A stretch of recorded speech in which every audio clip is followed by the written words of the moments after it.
ಆ ಡೈಲಾಗ್ಗಳ ಹಿಂದ್ಗಡೆ ಯಾರಿದ್ದಾರೆ ಗೊತ್ತಾ? ಅದೇ ನಮ್ಮ ಕ್ರಾಂತಿ ಅವರು. ಬನ್ನಿ ಅವ್ರ ಜೊತೆ ಮಾತುಕತೆ ಮಾಡೋಣ. KD ಸಿನಿಮಾದಲ್ಲಿ ಅವರು ಯಾವ ರೀತಿ ಕೆಲಸವನ್ನು ಮಾಡಿದೆ ಅಂತ ಕೇಳೋಣ. ಸರ್ ನಮಸ್ತೆ.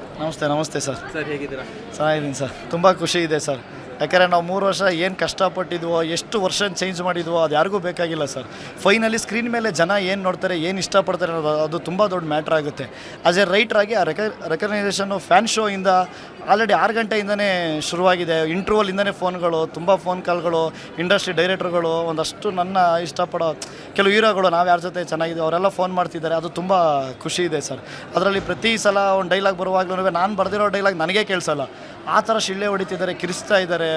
ಆ ಸ್ಕ್ರೀನ್ ಮೇಲೆ ಆ ಡೈಲಾಗ್ ಬರುವಾಗ ಹೂನ ಎಸಿತಾರೆ. ಆ ಟ್ರೈಲರ್ ಡೈಲಾಗ್ ಏನಿದೆ, ಎಂಟೇರು ಥಿಯೇಟ್ರ್ ಬೆಳಗ್ಗೆ ಫ್ಯಾನ್ ಶೋಲಿ ಒಂದು 6 ಗಂಟೆ ಶೋಲಿ ನಿಮ್ಮ ಎತ್ತೊಳ್ಳಿ ತೆಪ್ಪಾಯಿತು ಅಂದ್ಬಿಡ್ರೋಣ ಅಂತ ಜೋರಾಗಿ ಕಿರ್ಚ್ಬಿಟ್ರು. ಎಂಟೇರು ಥಿಯೇಟ್ರು, ಅದು ಗೂಸ್ ಬುಮ್ಸ್ ಇವಾಗಲೂ ನೆನೆಸ್ಕೊಂಡ್ರೆ ಒಂಥರ ಎಕ್ಸೈಟ್ಮೆಂಟ್ ಆಗುತ್ತೆ ಸರ್. ಅದು ಯಾಕಂದರೆ ಧ್ರುವ ಸರು ಅವ್ರೊಳಗಡೆ ಒಂದು ಇನ್ನೋಸೆನ್ಸ್ ಇದೆ, ಅದು ತುಂಬ ಸಿನಿಮಾಗಳಲ್ಲಿ ಅದನ್ನು ಕ್ಯಾರಿ ಮಾಡಿಲ್ಲ. ನಮ್ಮ ಸಿನಿಮಾದಲ್ಲಿ ಅದನ್ನು ಮಾಡಬೇಕು ಅಂತ ಅಂದ್ಕೊಂಡು ಅದಕ್ಕೆ Dhruva sir support, Prem sir support ತುಂಬ ಸಿಕ್ತು.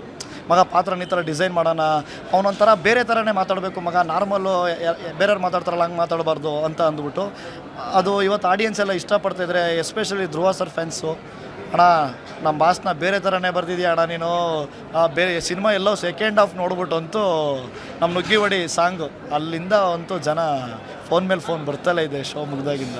Okay sir. ಸರ್ ಇನ್ನೊಂದು ಏನಂತ ಹೇಳಿದರೆ, ಅಲ್ಲಿ ಆನ್ ದ ಸ್ಪಾಟ್ ಹುಟ್ಟಿದ ಡೈಲಾಗ್ಗಳು ಯಾವ್ಯಾವ ಅಂತ? ಆದರೆ ರವಿ ಸರ್ ಡೈಲಾಗು ಸರ್, ಕುರ್ಚಿ ನಂದು ಒಂದೊಂದು ಕುರುಕ್ಷೇತ್ರದಲ್ಲೇ ಉಳಿಲಿಲ್ಲ ನೀನು ಯಾವ ಲೆಕ್ಕನೋ ಅಂತಾರಲ್ಲ, ಆ ಡೈಲಾಗು ಸ್ಪಾಟ್ ಶಾರ್ಟ್ ಇಟ್ಬಿಟ್ಟು ಪ್ರೇಮ್ ಸರ್ ಮಗ ಚೇಂಜ್ ಮಾಡಿ ಡೈಲಾಗ್ನ ಅಂತ ಅಂತಿದ್ದು. ಆನ್ ದ ಸ್ಪಾಟ್ ಆರ್ಟಿಸ್ಟು ಕ್ಯಾರವನಿಂದ ಬರೋ ಗ್ಯಾಪಲ್ಲಿ ಬರೀಬೇಕಿತ್ತು. ಇವತ್ತು ಆ ಡೈಲಾಗಿಗೆ ಕಿರಿಸ್ತಾ ಇದ್ದಾರೆ.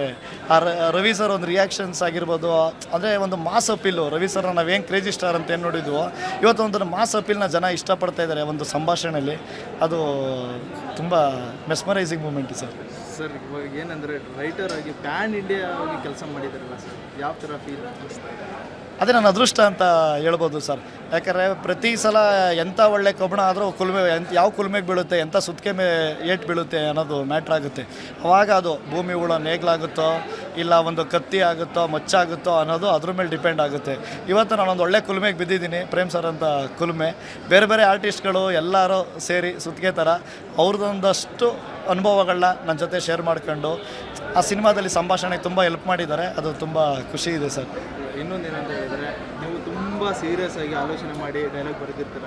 ನಿರ್ದೇಶಕರು ಯಾವ್ದಾರು ಅಂತ ನೀವು ಈ ಥರ ಸೆಲೆಕ್ಟ್ ಮಾಡಿ ಈ ಥರ ಮಾಡೋಣ ಅಂತ ಹೇಳಿದ್ರೆ, ಯಾವ್ದಾದ್ರು ರಿಜೆಕ್ಟ್ ಆಗಿರೋವಂಥ ಡೈಲಾಗ್ ಅವರು ತುಂಬ ಇದೆ ಸರ್.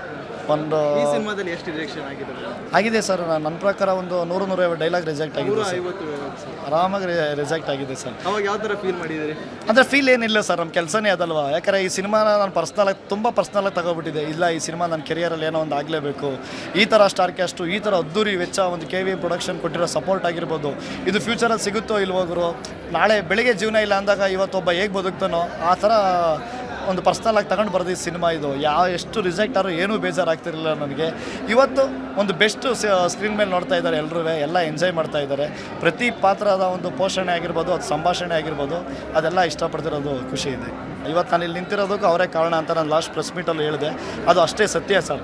ಯಾಕಂದರೆ ಪ್ರತಿ ಸಲ ಎಷ್ಟೇ ವರ್ಷಗಳು ಚೇಂಜ್ ಆದರೂ ಕೂಡ, ಯಾಕಂದರೆ ಒಂದು ಡೈಲಾಗ್ ಅವ್ರಿಗೆ ಇಷ್ಟ ಆಗಿಲ್ಲ ಅಂತಂದರೆ ಮಗ ಡೈಲಾಗ್ ಚೇಂಜ್ ಮಾಡೋನಲ್ಲ, ಆ ಸೀನೇ ಹರಿದ್ಬಿಟ್ಟು ಹೋಗು ಮತ್ತೆ ಬರ್ಕಬಾ ಅಂತಾರೆ. ಆ ಥರ ಅವರು ಒಂದು 20-25 ವರ್ಷ ಇಡೀ ಕರ್ನಾಟಕನ ಮೆಚ್ಚಿಸ್ತಾರೆ. ಅವ್ರನ್ನ ಮೆಚ್ಚಿಸ್ಲೇಬೇಕಾಗಿದ್ದು ನನ್ನ ಧರ್ಮ, ಆ ವೃತ್ತಿ ಧರ್ಮ. ಇವತ್ತೆಲ್ಲ ಮೆಚ್ಕೊಂಡಿದ್ದಾರೆ, ಸಂಭಾಷಣೆ ಬಗ್ಗೆ ಮಾತಾಡ್ತಿದ್ದಾರೆ. ತುಂಬ ಮೀಡಿಯಾ ಫ್ರೆಂಡ್ಸ್ ಆಗಿರ್ಬೋದು, ನನ್ನ ಫ್ರೆಂಡ್ಸ್ ಆಗಿರ್ಬೋದು, ಸಿನಿಮಾ ನೋಡಿದವ್ರು ಆಗಿರ್ಬೋದು, ಒಂದು ಫ್ಯಾನ್ ಪೇಜಲ್ಲಿ ಯಾವುದೋ ಗ್ರೂಪಿಗೆ ನಾನು ನಂಬರ್ ಹಾಕ್ಬಿಟ್ಟಿದ್ದಾರೆ. ಡೈಲಾಗ್ ರೈಟ್ರ್ ಯಾರೋ ನಂಬರ್ ಕೊಡಿ ಅಂತ ಅಂದ್ಬಿಟ್ಟು ಫೋನ್ ಮೇಲೆ ಫೋನ್ ಬರ್ತಲೇ ಇದೆ. ನಾರ್ತ್ ಕರ್ನಾಟಕದಿಂದ, ಉಡುಪಿಯಿಂದ, ಮಂಗಳೂರಿಂದ ಎಲ್ಲ ಕಡೆಯಿಂದ ಫೋನ್ ಬರ್ತಾ ಇದೆ.